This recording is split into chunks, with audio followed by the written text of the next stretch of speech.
Well, you might have thought that discriminating against a woman because she's had a baby had been made illegal, but it doesn't seem to have stopped many firms doing just that. A survey by the Equality and Human Rights Commission suggests that as many as 54,000 new mothers are losing their jobs in Britain every year, almost twice as many as 10 years ago. Many others say they are treated badly, have suffered harassment or returned to work under worse pay or conditions. Simeon Brown has this. Meet Carrie, Hannah, Karen, Claire and 6-year-old Tilly.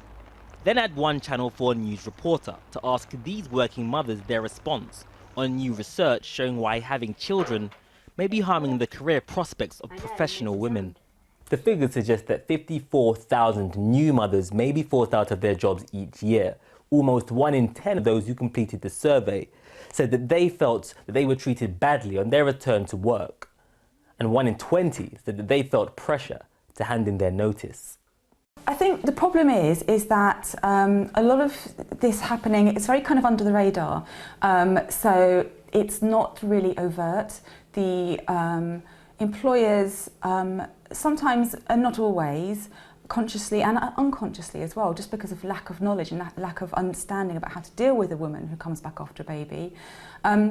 They make it very difficult for you to do your job as it was before. Hannah and Carrie founded Talented Ladies Club for women who, like them, have seen their careers curtailed after having children. I worked for a large airline, I was cabin crew. And then once I had Tilly, I realised very quickly that that wasn't a job I could go back to. I didn't have the childcare cover for when I was away. So then I decided, well, I'll try and get something else. Didn't think it would be that much of a problem. Well, it really was, it was a major problem. So in the end, for me, I decided that I'd have to work for myself, and so I did a few courses and I became a mobile beautician, because that way I can work around Tilly, around school, and I haven't got to pay for childcare because I just couldn't afford it. How companies ensure new mothers like Claire are kept in the workforce is a question for equality's watchdogs. They need to change their mindset, because I think some of them are just either frightened or hostile towards pregnant women at work, which is completely unnecessary and unacceptable. I think some of them panic unnecessarily about not being able to cope, and they think that the law is more complicated than it is. But any gender gap is not merely the responsibility of employers. So you're talented, you had a high-flying career, but yet you made the decision to stay at home with the children. Surely this is a case of men just being selfish. The culture of families has been in recent and recent historical times that the man goes out to work and the woman stays home and is the caregiver in the home. And I just think that we inherit this as a society, and we just do what our parents did and our grandparents did, and we follow this pattern. And actually research goes to show that if a woman has a mum who worked when she was a child, she is much more likely to continue working. Balancing children and a career is a struggle rarely faced by men. Following today's figures, the challenge is that by the time this little one begins her career, the gender gap will be a thing of the past. But I am joined in the studio by Kieran Dorker, an employment lawyer specialising in unlawful discrimination in the workplace. Kieran Dorker, I mean, the figures suggest things have gone backwards for mothers. Is that your experience? Certainly from our practice, we see large numbers of women who have experienced discrimination either during their pregnancy, during their maternity leave, or when they come back from work. We know that the last big survey conducted by the EOC 10 years ago showed 30,000 women were facing discrimination dismissal following pregnancy. That's gone up substantially. But it's interesting, though, because while the survey says many new mothers experience harassment or negative treatment, it also says that most managers questioned said they were firm supporters of pregnant staff and found new mothers were committed employers. Well, they can't both be right, can they? No, they absolutely can't. And what the biggest issue for us, the priority for us, is that the introduction of the employment tribunal fees has caused a lot of these issues.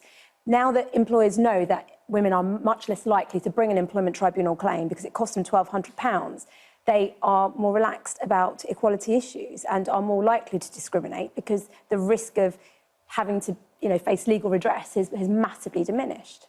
But I mean, the Conservatives who brought in this policy suggest that actually what this has done is weed out what they call the claims that weren't quite valid. Yeah, so they have said it was to weed out the unmeritorious claims. What they've done is got rid of all the claims that were any good, because we see that the statistics haven't changed. The types of, the numbers of cases that succeed at tribunal are exactly the same as before. Of course, by the time you go to tribunal, it is an admission of failure, Yes. in a sense, culturally, that we haven't changed enough. What do you think has gone wrong?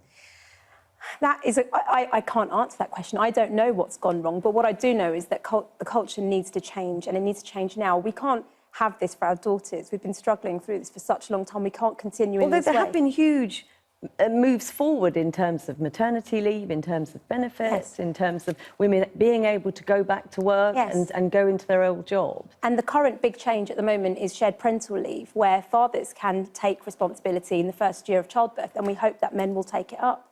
The editor of Vogue, Alexandra Schulman, some time ago was hugely criticised when she came out and said actually she found it quite frustrating, particularly with women who return to work and then go off soon to have more maternity leave. I mean, it is an argument that many businesses feel they just can't say. I just don't accept that position. People resign with less notice than someone who's pregnant for 9 months telling an employer she's going to be off for a little while.